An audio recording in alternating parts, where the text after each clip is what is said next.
સ્નેહના સ્પંદન સ્નેહના સ્પંદન.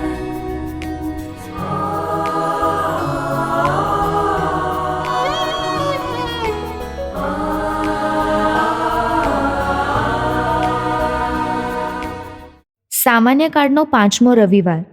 ઈસુના કહેવા ઉપર વિશ્વાસ મૂકી પિતરે જાળ નાખી તો જાળમાં પહેલાં તો માછલા પકડાયા, પછી તો પિતર પોતે પણ પકડાયા.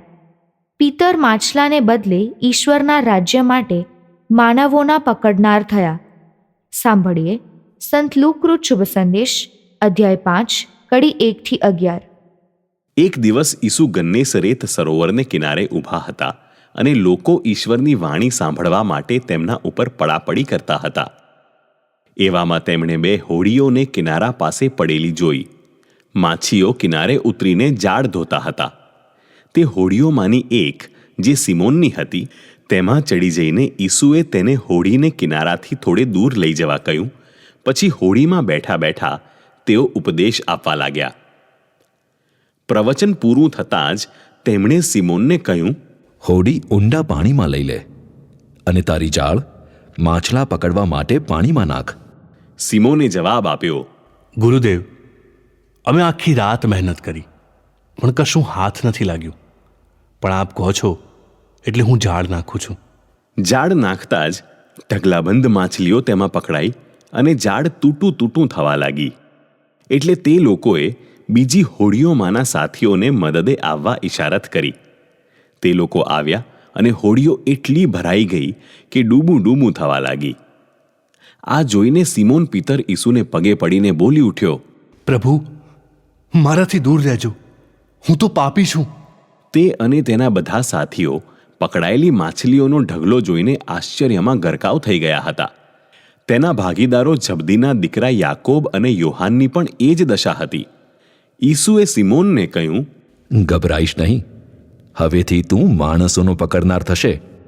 એટલે હોડીઓને કિનારે લાવ્યા પછી બધું છોડી દઈને તેઓ ઈસુની પાછળ ચાલી નીકળ્યા. સ્નેહના સ્પંદન સ્પંદન. આજના શુભ સંદેશમાં ઈસુ ગાલિલના સરોવરમાંથી માછલા પકડનારને માનવો પકડનાર બનાવે છે. આમ તો તે રાત્રે માછીમારો નિષ્ફળ રહ્યા હતા. રોજ માછલા પકડીને રોજનું ગુજરાન ચલાવનારને નિષ્ફળતા મળે એ તો મોટો ફટકો કહેવાય.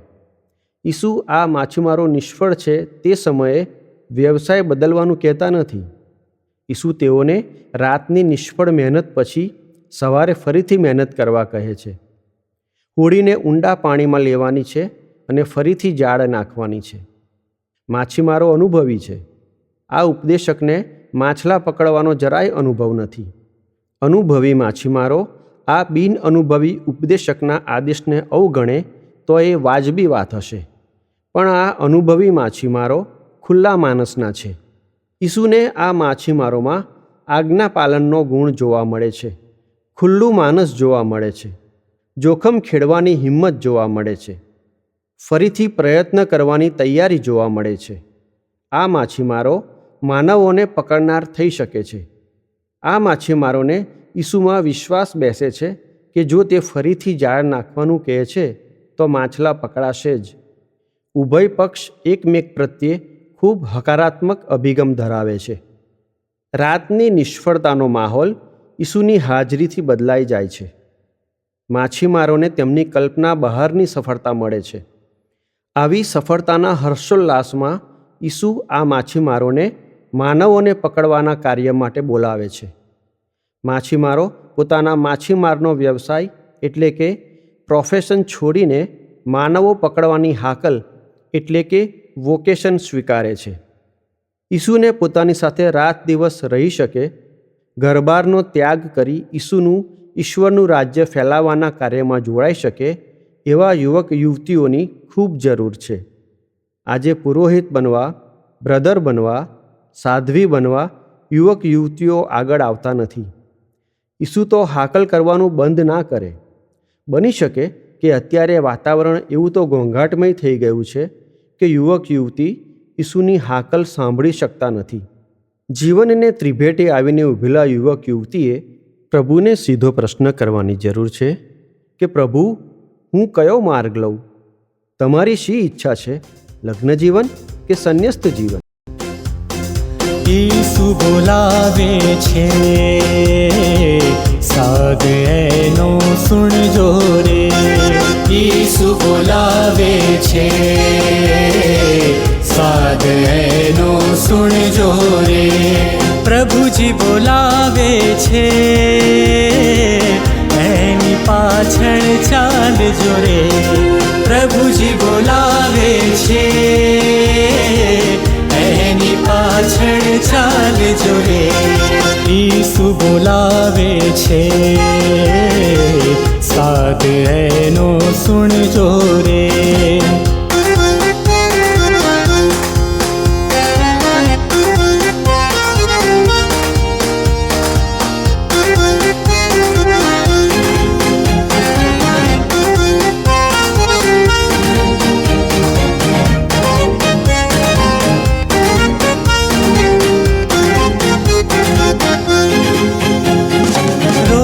બરોજની ઘટનામાં હે સાદ એનો સંભળાય. રોજ બરોજની ઘટનામાં હે સાદ એનો સંભળાય. અંતરના ઊંડાણમાં હે કેવો રે પડઘાય, કેવો રે પડઘાય. ભરોસો રાખી તમે પ્રભુને પગલે આવજો રે. ઈસુ બોલાવે છે, સાદ એનો સુણજો રે. પ્રભુજી બોલાવે છે, એની પાછળ ચાલજો રે. ઈસુ બોલાવે છે, સાદ એનો સુણજો રે.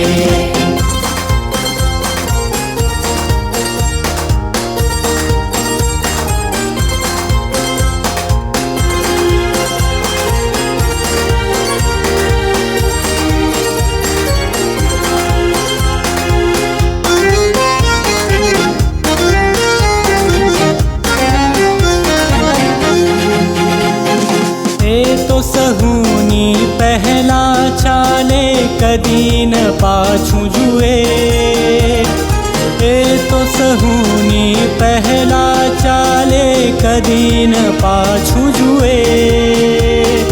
ડગલા આગળ ભરતા ભરતા સઘળા જોખમ ખેડે, સઘળા જોખમ ખેડે. આશા રાખી તમે પ્રભુની પાછળ આવજો રે. ઈસુ બોલાવે છે, સાદ એનો સુણજો રે. પ્રભુજી બોલાવે છે, એની પાછળ ચાલજો રે. ઈસુ બોલાવે છે, સાદ એનો સુણજો રે.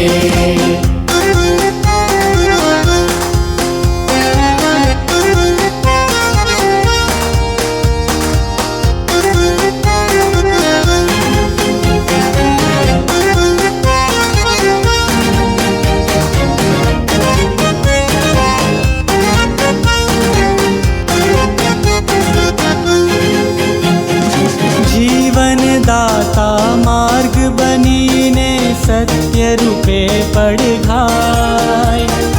જીવન દાતા માર્ગ બનીને સત્ય રૂપે પડઘાય. જીવન પૂરું આપી સૌને રાજી રાજી થાય, રાજી રાજી થાય. પ્રેમ રાખી તમે પ્રેમ પામવા આવજો રે. ઈસુ બોલાવે છે, સાદ એનો સુણજો રે. ઈસુ બોલાવે છે, સાદ એનો સુણજો પ્રભુજી બોલાવે છે, એની પાછળ ચાલજો રે. પ્રભુજી બોલાવે છે, એની પાછળ ચાલજો રે. ઈસુ બોલાવે